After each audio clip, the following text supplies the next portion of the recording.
My name is Clara. I am 30 years old, and I am the first doctor in my entire family. I always believed that on the day I finally heard someone say Dr. Clara into a microphone, my family would be there in the front row, crying louder than anyone else. I thought a degree, a residency, and 10 years of killing myself for this dream would finally make me impossible to ignore. Standing behind the velvet curtains of the Austin Veterinary Gala, I realized I was wrong. The seats reserved for them were empty. The silence from the front row was louder than any applause. Have you ever felt like the invisible one in your own family while you were building your biggest dreams? Let me know your story down in the comments. I want to see how far a story about choosing yourself over your own blood can travel. The applause was a wall of sound that I could see but could not feel.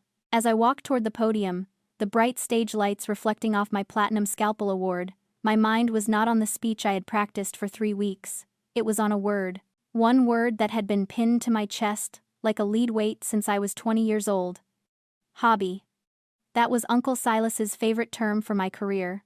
While I was pulling 24-hour shifts in the trauma unit and memorizing the complex vascular systems of prize livestock, he was telling the neighbors that his niece was just going through a phase of playing with her pets.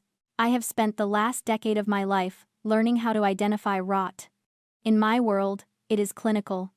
When a cow develops gangrene in a limb, you do not pray for it to get better. You do not try to reason with the infection or hope that it will suddenly remember how to be healthy. You cut, you remove the dead weight so the heart can keep beating. As I shook the dean's hand and forced a smile for the professional photographer, I realized that my family was not just a group of people who happened to be busy. They were a necrotic system. They were the infection. And I had spent 30 years trying to be the cure. During the lull in the ceremony, while the next recipient was being introduced, I reached into my silk clutch and felt my phone vibrating with a relentless, frantic rhythm. I did not have to open it to know what was there. I had seen the first few notifications while I was waiting in the wings. A photo had been dropped into the family group chat by my cousin Warren. It was not a congratulations or a wish we were there. It was a victory lap for a different kind of achievement. The photo showed the 3 of them, Silas, Marion, and Warren, standing in front of the old auction block at the Silver Spur Ranch. The wood was polished to a high shine, and the Texas sun was setting behind them in a wash of gold and orange. Silas was holding a glass of expensive champagne, his face flushed with the kind of pride he had never once directed toward me. The caption read, "Silver Spur Auction, in full swing. Biggest deal of the decade. Warren's expansion is officially a go." I zoomed in on the background of the image. My heart, which I thought I had trained to be as cold as a surgical theater, took a sharp, jagged turn. In the corner of the frame, I could see the transport trailers for the prize cattle. Not just any cattle. These were the descendants of the line my father had spent his entire life breeding. My father had left that land and those animals to me in a trust, believing that my veterinary expertise would be their shield. But Silas and Marion did not see a legacy. They saw liquid assets. While I was being inducted as the youngest chief bovine surgeon in the state, they were 3 hours away, auctioning off my father's life's work to fund Warren's latest real estate gamble. They had chosen a business deal and a barbecue over witnessing the pinnacle of my professional life. They had treated my 10 years of blood, sweat, and surgical masks as background noise to the sound of an auctioneer's gavel. I looked back out at the audience. Hundreds of people were standing, clapping for a woman they respected as a leader in her field. But in the front row, the 4 seats I had paid for myself remained empty. The realization hit me then, not as a wave of sadness, but as a sharp, clinical diagnosis. This was not a misunderstanding. This was not a mix-up of dates or a busy schedule. This was an amputation. They thought I was the one who needed them. They thought my success was a side effect of their status. Silas believed that because they had provided the roof over my head after my parents died, they owned the hands that performed the surgeries. But as I clutched that heavy, cold award, I felt the final thread of loyalty snap. The rot had reached the bone. There was no saving the limb anymore.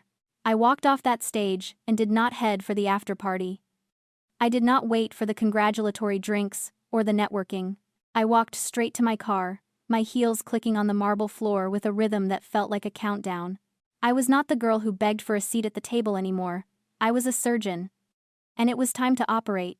The drive from the Austin city limits back into the deep shadows of the Texas Hill Country was a 3-hour tunnel of wind and absolute silence. Most of my colleagues were likely 3 rounds deep into artisanal cocktails by now, celebrating their new titles.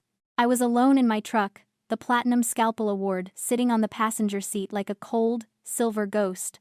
I did not head to a hotel or a bar. I headed to the one place that still felt like it held the truth. My father's old study at the Silver Spur Ranch. The ranch house was dark when I pulled in. I could see the faint glow of the string lights from the far pasture where the barbecue of the decade had clearly just wound down. The air still smelled like mesquite smoke, and the heavy, metallic scent of expensive success. I walked past the main house, my heels sinking into the dirt my father had died trying to protect, and let myself into the small, cedar-walled office near the stables. I did not turn on the overhead lights. I sat in the dark for a moment, the only glow coming from the screen of my laptop. I pulled up the family trust portal. I told myself I was just checking the status of the herd, but my hands knew better. They were moving with the same clinical precision I used when I was stitching an artery. I navigated to the recent documents folder.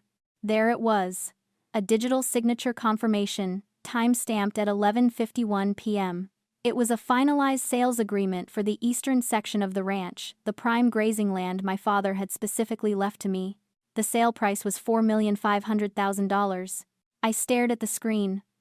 My name was there, scripted in a neat, digital cursive, Clara Murphy. I had not touched a computer since 6 a.m. that morning.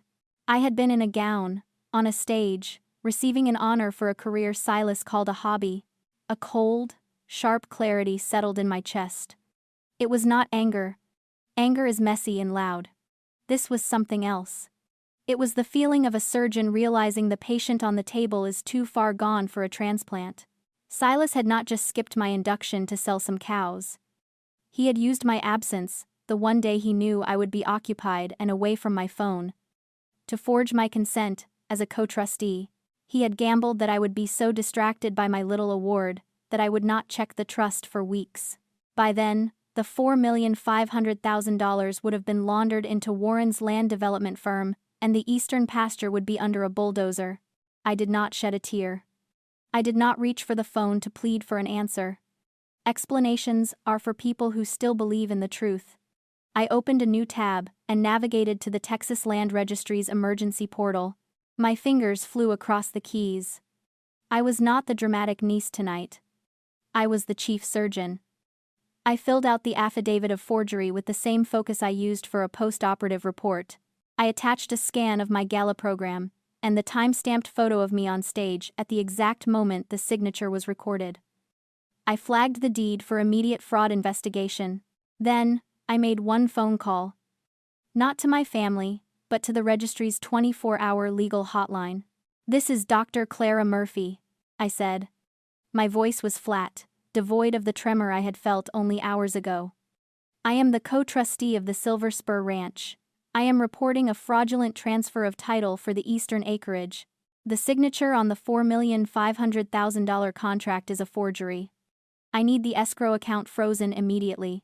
The clerk on the other end started to ask if I wanted to contact the other parties. "No," I replied, staring out the window at the dying embers of their celebratory bonfire. "There is no one else to talk to. Just freeze the funds. I will provide the forensic evidence in the morning." I hung up. For a long time, I just watched the cursor blink on the screen. The conflict had occurred at 11:51 p.m. By 12:13 a.m., the $4,500,000 Silas and Warren were currently dreaming about was nothing more than a locked digit in a state database. They were not just losing the money, they were about to find out that the person they ignored was not just a doctor, she was the one who controlled the oxygen in the room. I stayed in that chair until the sky started to turn a bruised, pre-dawn purple. I did not stop with the fraud report. I kept digging. I opened my personal secure drive and pulled up a folder I had not looked at in months. It was labeled Veterinary Research, but inside, it was a ledger of every dollar I had funneled back into this ranch since the day I received my first paycheck as a resident. For the last 5 years, I had been the silent investor in their version of family. While Silas was bragging at the country club about the Silver Spur's resilience, I was the one wiring $12,000 to cover the property taxes they had overlooked. While Warren was buying a new fleet of trucks for his development firm, I was the one paying the $10,000 emergency vet bills for the very cattle they were now trying to steal. It was a subscription I never signed up for, and tonight, I was footing the bill for the final time. I looked at the numbers on the screen. Over 5 years, I had quietly injected nearly $300,000 into this estate just to keep my father's legacy from being sold on the courthouse steps. And Silas? He had not seen a protector. He had seen a limitless resource that did not demand a seat at the table. I leaned back, my neck stiff, and looked at a photo on the desk of Silas and Warren at a charity gala last year. They looked so solid, so permanent. But as a surgeon, I could see the truth. They were suffering from a psychological rot I have seen 1,000 times in the Texas elite. The illusion of the empty wallet. They had spent so long confusing having with being.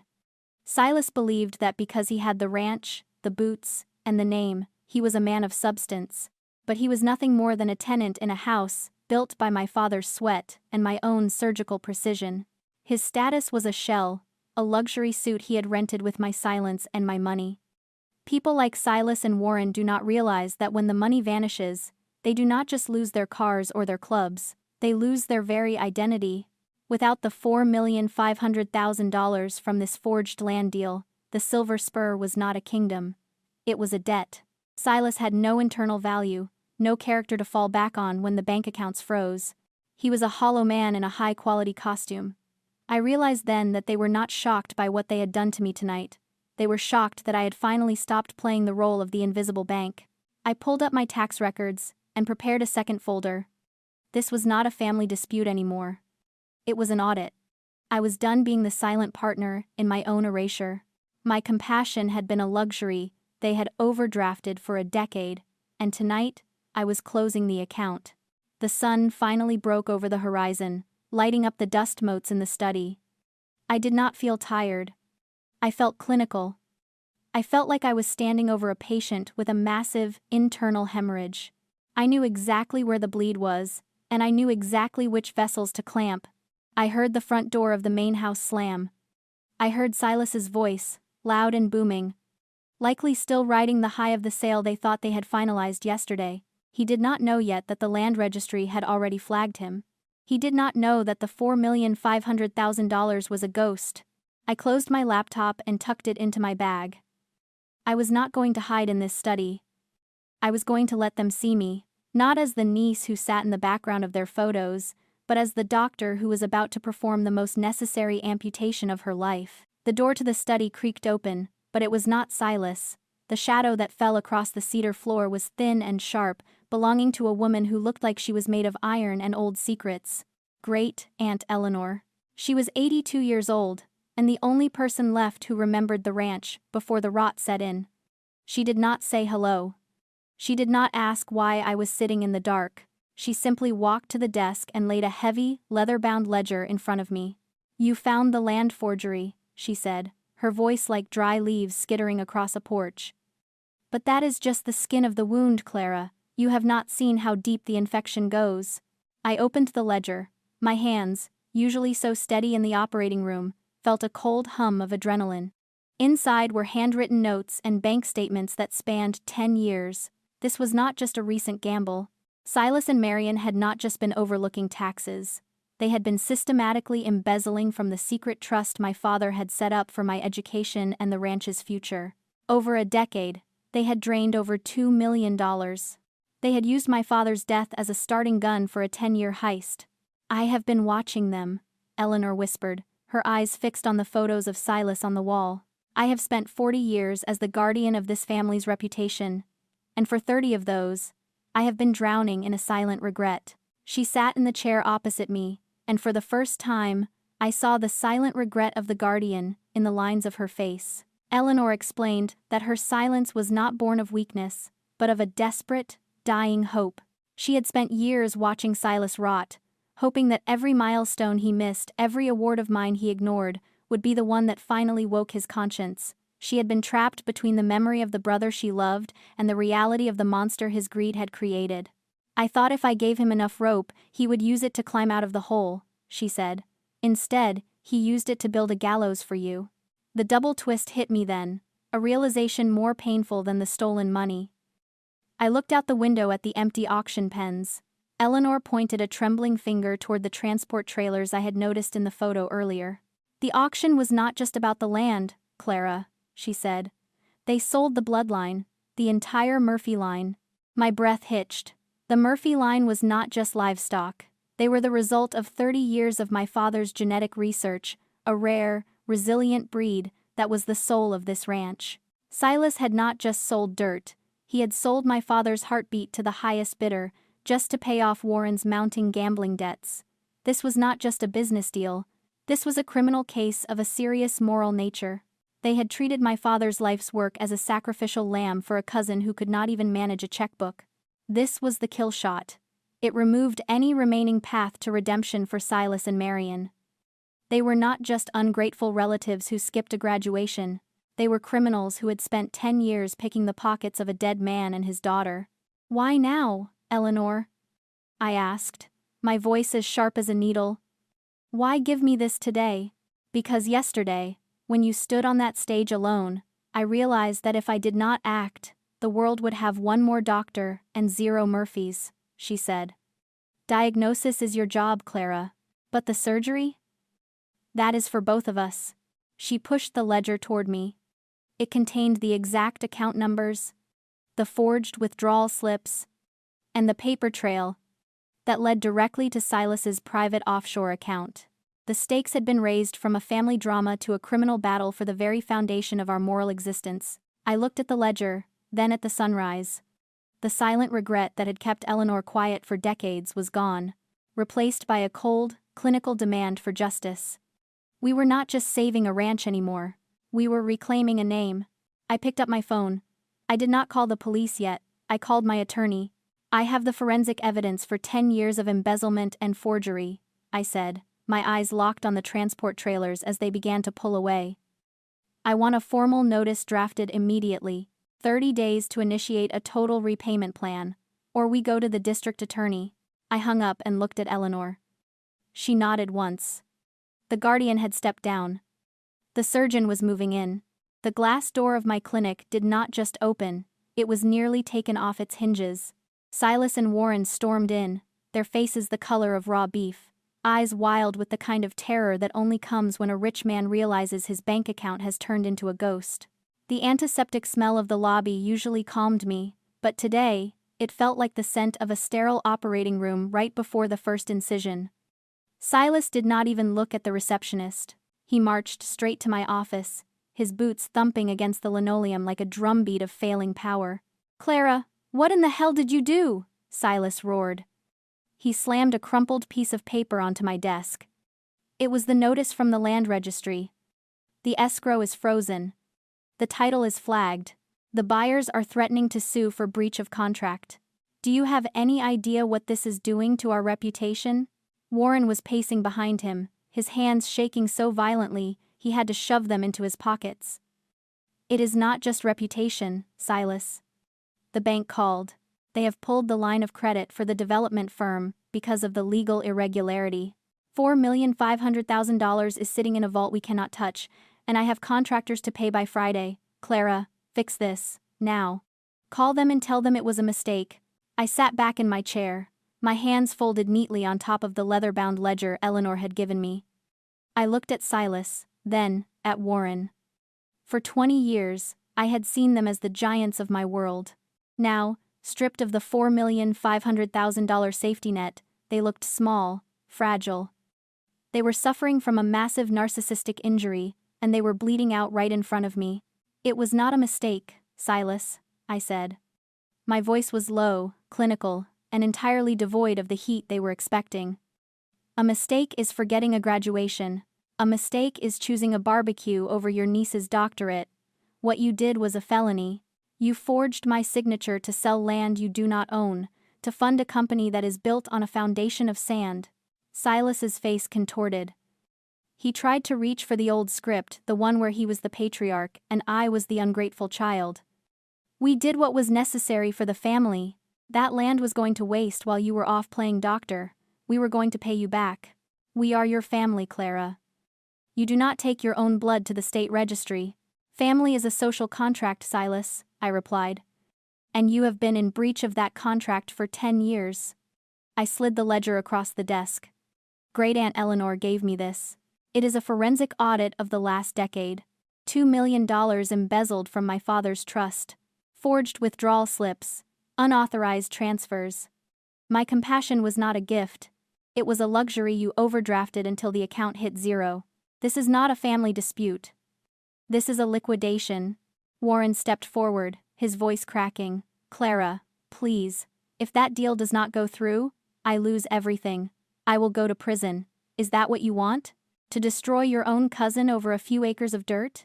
You destroyed yourself, Warren, I said. The moment you stood in that photo with a champagne glass, while your father stole my legacy.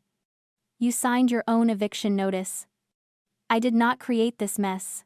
I just stopped being the one to clean it up. I stood up then, the movement slow and deliberate. I reached into my bag and pulled out the finalized court order I had received that morning. It was crisp, white, and carried the weight of a death sentence for the people they used to be. I laid it on top of the ledger. This is the name change decree, I said. Effective as of 8 a.m. This morning. I am no longer Clara Carter. I am Dr. Clara Murphy. I have legally severed the ties. You do not have a niece anymore. You have a creditor. And, as for the Silver Spur? Eleanor and I have filed for a full receivership. The ranch is going into a conservation trust. Your expansion is over. Silas looked at the paper, then back at me.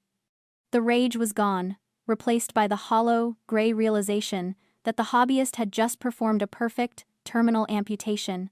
He was no longer the king of the hill country. He was just a man who owed a surgeon $2 million he could never pay back. You are a monster, he whispered.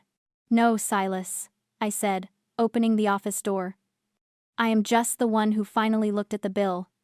Now, please leave. I have a surgery scheduled in 10 minutes, and I do not like to be late for things that actually matter. They walked out into the bright, Texas morning, looking like ghosts of a life that had already ended. I sat back down, the silence of the clinic wrapping around me like a shield. The power had flipped. The golden child was a fraud, the patriarch was a thief, and for the first time in 30 years, I could finally breathe without asking for permission. 6 months later, the hill country air felt different. It did not smell like a high-stakes deal anymore. It smelled like rain on limestone, and the sweet, sharp scent of cedar. The Silver Spur Ranch was no longer a family throne or a gambling chip for Warren's ego. It had been officially transferred to a conservation trust, protected from bulldozers and land developers forever. Silas and Marion were living in a small 2-bedroom rental in town. No more country clubs, no more champagne on auction blocks, and no more hobbyists to bankroll their delusions of grandeur. Warren was working an entry-level job at a construction firm, finally learning the value of a dollar he did not steal from a dead man's trust fund. I stood in front of the building that used to be the ranch's main barn. It had been renovated into the Murphy Research Center. My name, my real name, was etched into the limestone by the door. Dr. Clara Murphy. Seeing it there did not feel like a victory over Silas. It felt like a promise kept to my father. People sometimes ask me if I feel guilty about destroying my family. I tell them I did not destroy anything. I simply performed an autopsy on a system that had already died of its own rot years ago. This is what I have come to understand as the justice of the sower. Most people think justice is only about the punishment, the prison time, the bankruptcy, the public fall from grace. They think it is about the fire that burns the old house down. But that is only the first step. The real justice is what you plant in the empty space once the smoke clears. I did not just take away their power. I used the ruins of their greed to build a sanctuary for the people they used to ignore. The Murphy Research Center now provides full scholarships for veterinary students who come from the same kind of messy, overlooked backgrounds I did. It is a place for the first-generation doctors, the invisible siblings, and the ones who were told their dreams were just a phase. I am helping young surgeons who were once background noise in their own homes find their voice and their precision. My chosen family is small, but they are solid. They are the people who showed up to help me move the last of my father's journals into the center. They are the friends who know that if I have a milestone, they do not need to bring a gift, they just need to bring themselves. And they know I will never, ever, pick a barbecue over their success. The real twist is not that I changed my last name on a piece of paper. The twist is that I finally stopped believing that family was something you had to survive. I stopped believing that blood was a free pass for people to hurt you without consequences.